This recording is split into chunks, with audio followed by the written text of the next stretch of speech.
Bonjour chers parents, bonjour à vous qui m'écoutez, bienvenue sur Autisme sans tabou. Je suis Geneviève et sur ma chaîne je parle d'autisme car moi-même maman de deux garçons, des jumeaux atteints d'autisme et également infirmière de profession, coach de vie et praticienne en programmation neuro-linguistique. Toutes ces casquettes combinées m'ont donné le désir de partager au travers mes différentes vidéos mon expérience et d'apporter également des petites astuces qui pourraient vous aider face à cette situation au quotidien. Dans cette nouvelle vidéo, nous parlerons d'épuisement. Si vous ne vous êtes pas encore abonné, n'hésitez pas à vous abonner, à aimer la page et à partager autour de vous. Et je vous dis à tout de suite après le jingle. L'épuisement est une situation de faiblesse, de fatigue qui pourrait être psychologique ou physique selon les cas. Ou dans certains cas, on pourrait combiner les deux types. Pourquoi est-ce que j'en parle? Parce que j'ai été victime d'un épuisement chronique après le diagnostic de mes enfants. J'étais rentrée dans une phase durant laquelle je donnais tout, je ne m'arrêtais pas, je n'avais pas le temps de me poser. Et bien évidemment, je fonctionnais à batterie faible. Et ça a été très pénible pour moi. D'en arriver à cette conclusion-là, c'est que je n'en pouvais plus. Il m'a fallu beaucoup de bon sens et de courage pour accepter de faire une sorte d'état des lieux et de réaliser que je n'allais pas aller en améliorant si je continuais dans cette situation, dans ces conditions. Alors, ce que j'ai fait, j'ai trouvé les mots correspondant à cette fatigue. Il a fallu que je trouve quelle était la source ou les sources exactes de cette fatigue. Et après analyse de ma vie, j'en suis arrivée à la conclusion que c'était dû au fait tout simplement que je vivais en fait pour démontrer au monde entier que mes enfants étaient comme tous les autres et qu'ils n'étaient pas des enfants des ratés, si vous voulez. Et cela m'a fait réaliser combien l'autisme est une situation encore, bien évidemment, de plus en plus les gens en parlent, mais le vivre au quotidien, c'est tout autre chose. Et les pistes aujourd'hui, la science, les pistes qui sont proposées, elles sont encore très vagues. Du coup, on se retrouve à chercher chacun pour sa part, les parents, à essayer de se débattre au quotidien avec les professionnels qui collaborent avec nous pour accompagner nos enfants. Alors ce que j'ai fait, j'ai réalisé en fait que je n'avais rien à prouver à personne. Mais je me suis quand même posé la question de savoir pourquoi est-ce que j'avais autant besoin de démontrer, de prouver que mes enfants n'avaient pas de problème ou alors que leur éducation n'était pas une éducation ratée. J'ai compris que c'est parce que moi-même, je posais de bonnes actions, mais je n'avais pas derrière les bonnes motivations. Vous voyez, tout ce qu'on va faire dans la vie peut sembler apparemment bien, dans certains cas, mais si derrière nous-mêmes, les motivations qui nous poussent à poser ces actes ne sont pas les bonnes, je pense qu'on fera fausse route forcément. Et c'était ce à quoi j'étais confrontée. Ça veut dire que je donnais tout, je faisais tout ce que je faisais par amour pour mes enfants. Attention, parce que ça, c'est pas à remettre en question, mais il y avait ce désir caché de vouloir prouver que c'est des enfants qui ne sont pas différents des autres et de réaliser que j'étais épuisée à cause de cela. À cause de vouloir que les autres me comprennent. Déjà que moi je ne comprenais pas assez, je ne comprenais pas grand chose. Tout cela fait que j'étais rentrée dans une forme de planification. Je m'étais projetée d'une façon où j'étais perdue moi-même dans tout cela. Alors, qu'est-ce qui m'a permis d'en sortir? Le fait de comprendre, réaliser et d'accepter que lorsqu'on parle d'autisme, ce n'est pas la fin du monde. Ce n'est pas la fin du monde. Et en ce qui me concerne, ce n'est même pas une maladie. C'est mon point de vue que j'assume. Je l'assume, mais pleinement. Vous ne m'entendrez jamais parler de cela en termes de maladie. D'ailleurs, depuis le début de mes vidéos, j'en parle en termes de conditions et de situations. Pourquoi? Parce que je vois mes enfants grandir, je les vois évoluer, je les vois réfléchir, je les vois s'épanouir à leur rythme, à leur façon, mais n'empêche que cela arrive. Alors, je refuse de m'enfermer dans le terme maladie. Je préfère appeler cela condition, situation, et ça donne une autre orientation à mon vécu, à ma vie au quotidien et à où je veux aller. Donc ça fait partie des choses qui m'ont vraiment permis de sortir de cette fatigue en me disant je n'ai rien à démontrer aux autres, il n'y a absolument rien à démontrer. Et par la suite, j'ai réalisé que je n'en savais pas grand chose. Parallèlement à cet épuisement, il y avait aussi un déni, un déni de la situation. Je vous assure que j'en ris aujourd'hui, mais j'en ai pleuré. J'ai passé des moments de grands moments de tristesse, durant lesquels je ne comprenais pas, j'étais incompris des autres. Il m'arrivait de passer des jours et des jours chez moi sans aller au parc avec mes enfants, sans sortir, parce qu'il y avait toujours cette appréhension de me dire mais qu'est-ce qui va se passer aujourd'hui? Ouais, toujours de vouloir prouver et montrer quelque part que voilà, ils peuvent être comme les autres, alors que en soi ce n'est pas le but.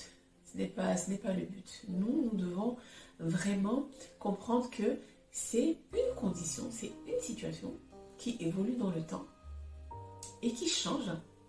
Et pour cela, tout simplement, faire confiance à nos enfants, faire confiance à ce que nous avons décidé de faire. Pour ma part, j'ai décidé de m'informer sur les différentes associations qui existent au niveau de la région dans laquelle je suis.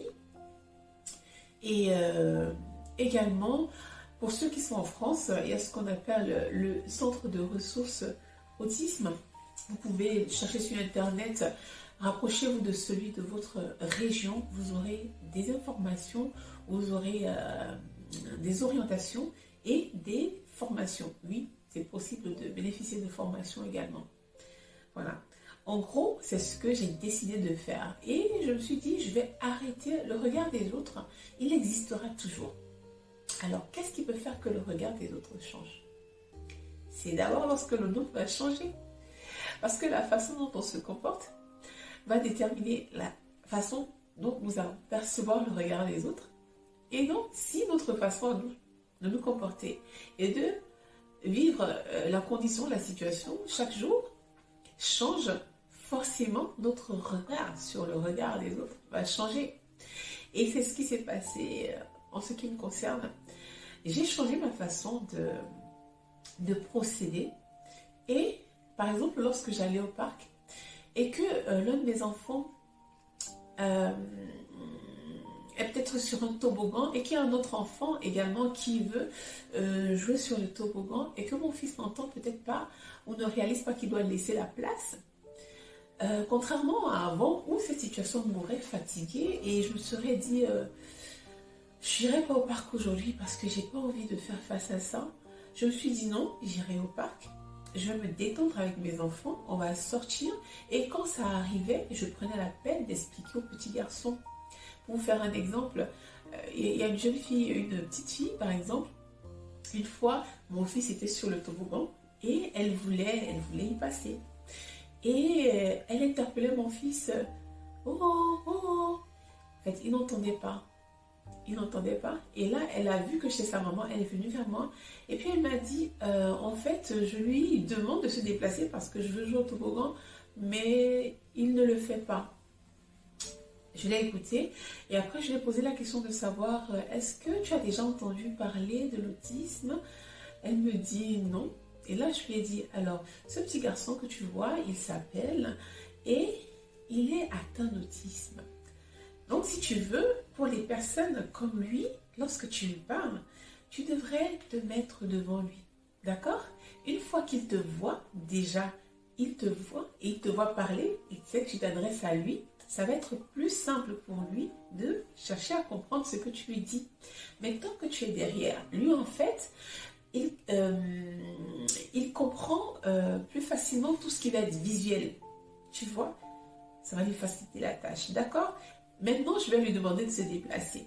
Et si par la suite, ça arrive encore, essaie de faire ce que je t'ai dit. Mon garçon était au-dessus, au niveau du toboggan, et qu'elle voulait repasser. Elle a fait ce que je lui ai dit.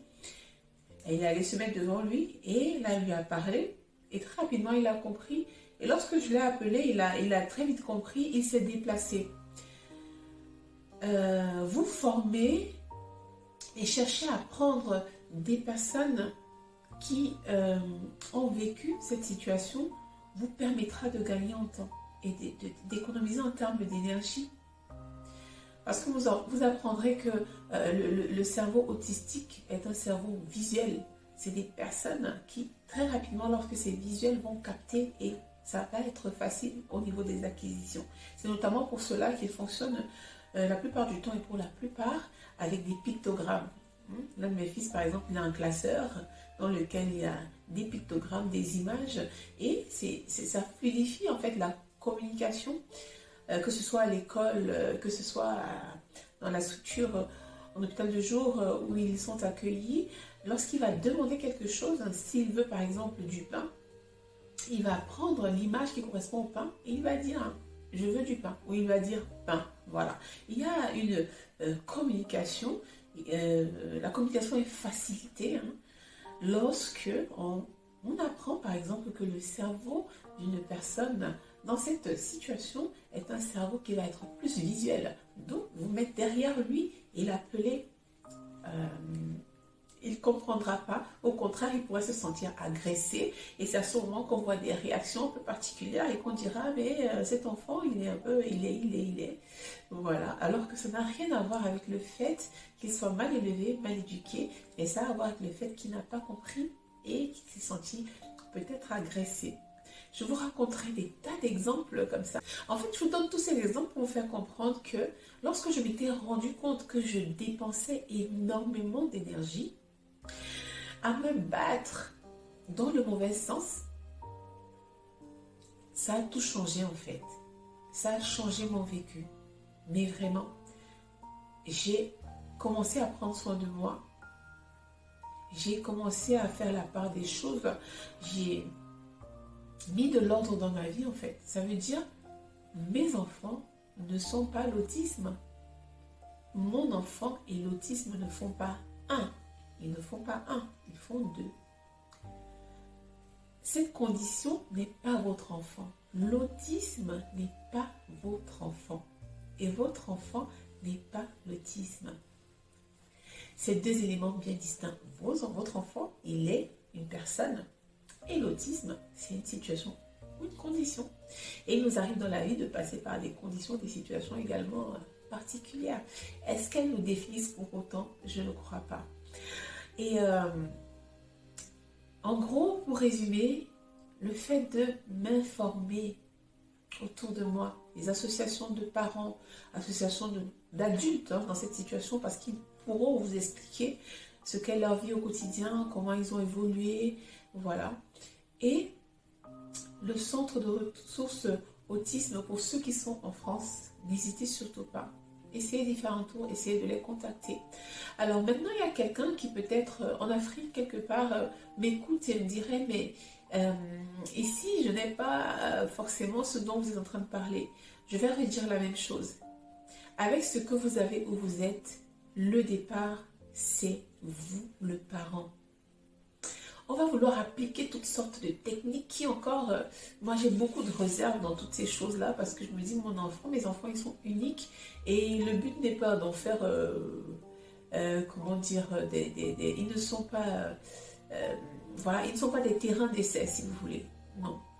il faudrait vraiment prendre le temps, essayer de voir en fonction de comment il est, où il se trouve au niveau de son développement pour actualiser des choses en fait. Posez-vous la question de savoir ce qui vous fatigue le plus, mais en toute sincérité. Arrêtez de vous juger. Ce n'est pas de votre faute si les choses sont comme ça. Et même si les choses sont comme ça, ce n'est pas dramatique. Ce n'est pas dramatique. Et là, vous serez plus lucide et à même de faire les bons choix pour votre enfant. J'arrive au terme de cette vidéo et c'était une forme d'encouragement également pour vous, maman, papa, qui êtes fatigués, épuisés. C'est pour moi l'occasion de vous encourager à vous relever. N'hésitez pas à vous rapprocher de tout ce dont je vous ai parlé. Et nous avons également une adresse mail à laquelle vous pouvez nous adresser vos questions si vous en avez. Alors, je suis arrivée au terme de cette vidéo. J'espère qu'elle vous a plu, qu'elle vous a marqué. N'hésitez pas à cliquer sur le petit pouce, à vous abonner, à activer la cloche et à partager autour de vous. Et je vous dis à très bientôt pour une autre vidéo et certainement nous continuerons à faire ce cheminement ensemble vers un épanouissement certain pour nous, nos enfants et toutes nos familles. À bientôt.